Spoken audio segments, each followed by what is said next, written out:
لره د نفرت د دیوالونو نه ولاړه څنګ ته د بهار د سرو ګلونو نه ولاړه لره د نفرت د دیوالونو نه ولاړه څنګ ته د بهار د سرو ګلونو نه ولاړه کاش دغه انداز مې په غزل کې زیبلې شوې کاش دغه انداز مې په غزل کې زیبلې شوې کاش چې مې تصویر د دې ادا نه جوړولې شوې لا لا لا لا لا لا لا لا لا لا لا لا لا لا لا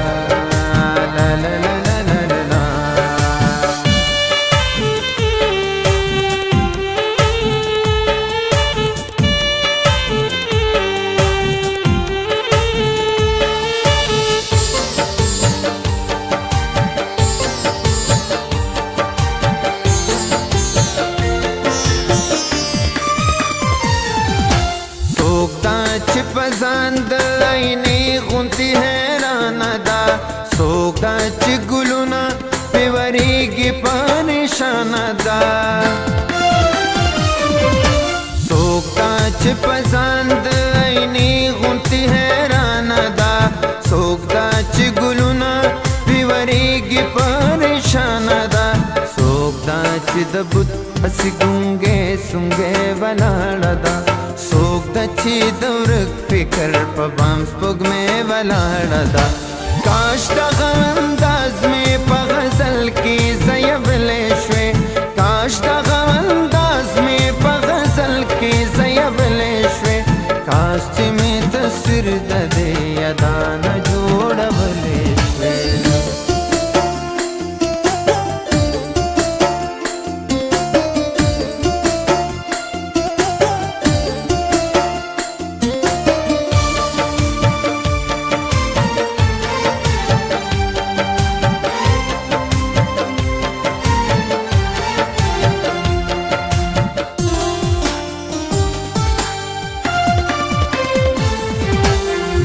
چې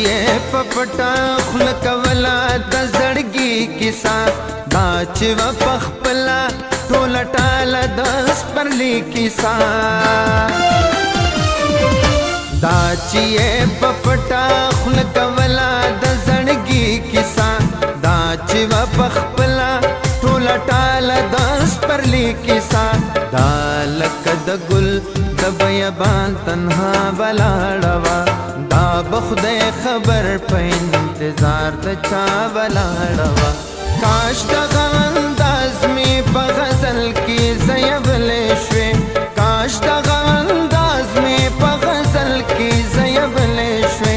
کاش چې مې تصویر د دې ادا نه جوړولې شوې لا لا لا لا لا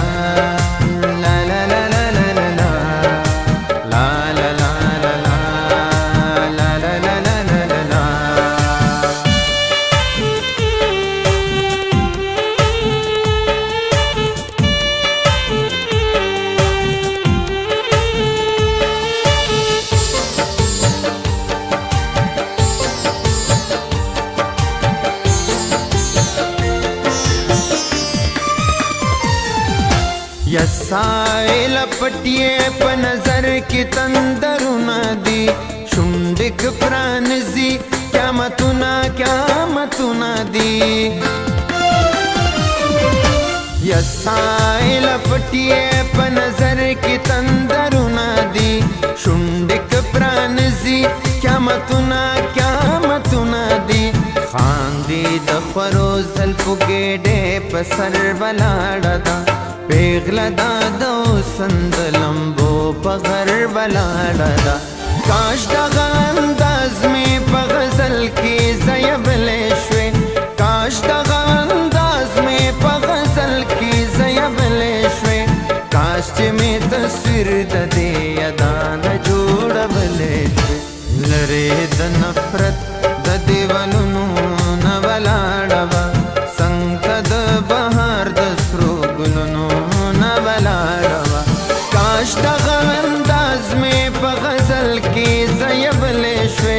کاش دغه انداز مې په غزل کې یدان